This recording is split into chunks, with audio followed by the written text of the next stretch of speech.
Good morning, wrestling fans.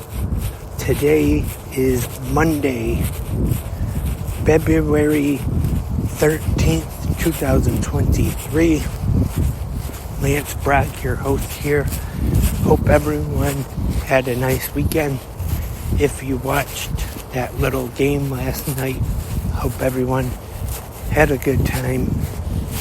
I heard that the Chiefs have got their WWE championships like WWE always does for the Super Bowl, give the winning team the replicas. I did see, though, it was posted online, one of the commercials last night with Kevin Hart for DraftKings. The Undertaker made an appearance.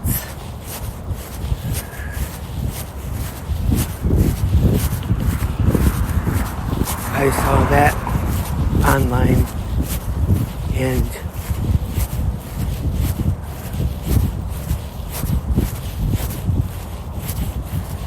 I noticed yesterday AEW, one of their Instagrams, posted a picture of one of the puppies that was in the Puppy Bowl wearing an AEW bandana. Since the Puppy Bowl was on TBS this year, I thought there might have been some mention of AEW this year, but there wasn't, not that I saw anyway. So tonight we have WWE Monday Night Raw on USA, the Go Home show before Elimination Chamber this Saturday. Hopefully will be a good premium live event. Also, Saturday night we have New Japan Pro Wrestling Battle in the Valley taking place live from San Jose. It works out not too bad because Elimination Chamber is starting at 8, and that is kind of more one of the B shows, so it should only be about, I guess, 3 hours or so, and Eastern time. Battle in the Valley starts at 10 p.m. So hopefully after the Elimination Chamber is over, we'll only have to go back about an hour or so to start that show from the beginning. So definitely looking forward to both shows. Like I just said, I'll probably be watching the Elimination Chamber live, and then as soon as that ends, I'll be watching Battle in the Valley. Hopefully the Chamber shouldn't go too late. Usually they don't do the press conference and things for the B shows like they did with the Royal Rumble, which there was a little bit of time in between for them to get ready, and then the press conference went a little bit, so that's why I stayed up, watched the press conference, and then after that did 360 Wrestling Fanatic to talk about the show.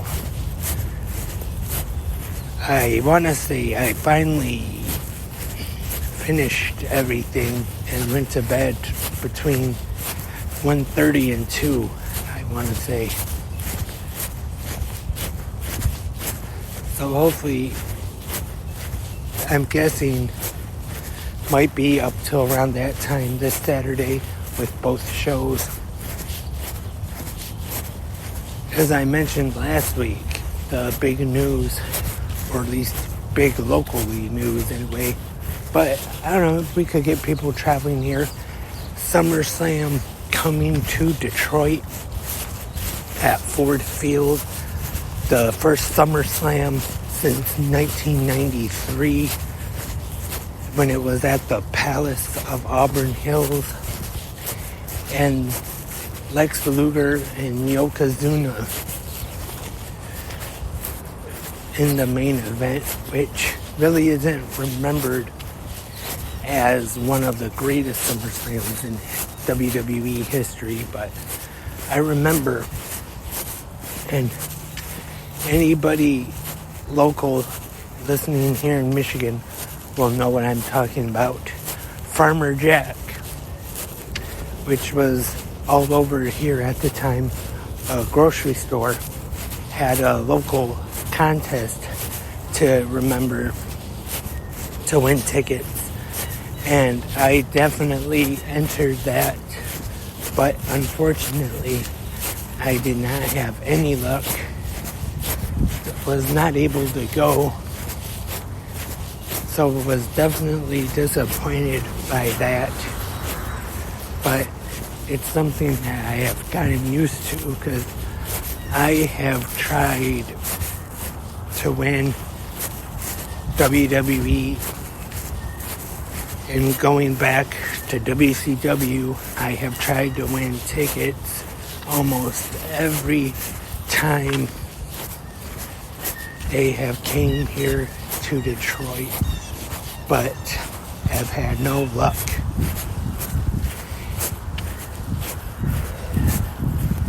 Even recently, just a few weeks or so ago, when SmackDown was here in Detroit, I tried to win tickets, but once again, no luck. Hopefully, around when the SummerSlam tickets go on sale, it's not for sure just yet, but I would like to be able to go. Who knows? Like they say, you have to save every penny. Would be nice though. And this will also be the second time that WWE is in Ford Field. The first being WrestleMania 23 back in 2007. I know I talked about this a little bit the other day. The Battle of the Billionaires, the whole Donald Trump and Vince McMahon thing, and then Vince getting his head shaved after the match, Bobby Lashley and Umaga. Also for the WWE Championship, it was John Cena, Shawn Michaels, who had a very good match. And I'm going to say that one definitely not as a memorable WrestleMania like WrestleMania 3 was at the Silverdome, but I didn't think it was bad. It was okay. Of course, the WrestleMania 3, even though that is one of the most famous WrestleManias, is mainly remembered for two things. Hogan slamming Andre the Giant, and then the classic match between Ricky the Dragon Steamboat and Macho Man Randy Savage. It's not really like there was this great card full of 5-star matches or anything. The moment that everyone talks about, of course, is Hogan slamming Andre. Not even so much the whole match.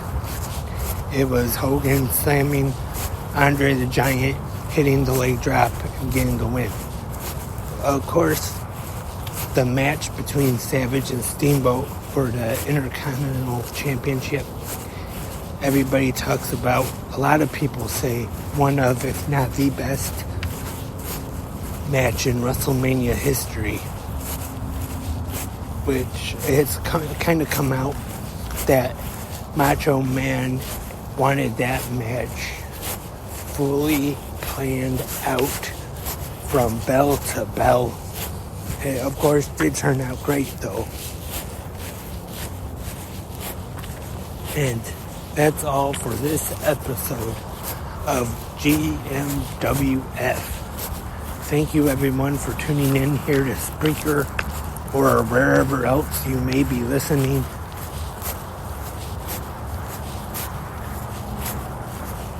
stay tuned for more episodes, hopefully coming soon, a 360 Wrestling Fanatic. Not sure, but might have one talking about Raw tonight. So, don't want to promise anything, but just stay tuned just in case. But I will be back here tomorrow morning for the Tuesday episode of Good Morning Wrestling Fans, which I believe is the Valentine's Day edition. I don't know, maybe I can talk about St. Valentine's Day Massacre, that one-time pay-per-view, never had another one, featuring the Austin and McMahon cage match, the debut of Paul White, of course, who would go on to be the Big Show. We'll have to see, though. I might talk about that, maybe. But I hope everyone has a great Monday. Hope everyone enjoys Monday Night Raw tonight. Thank you for listening. Until then, keep watching pro wrestling.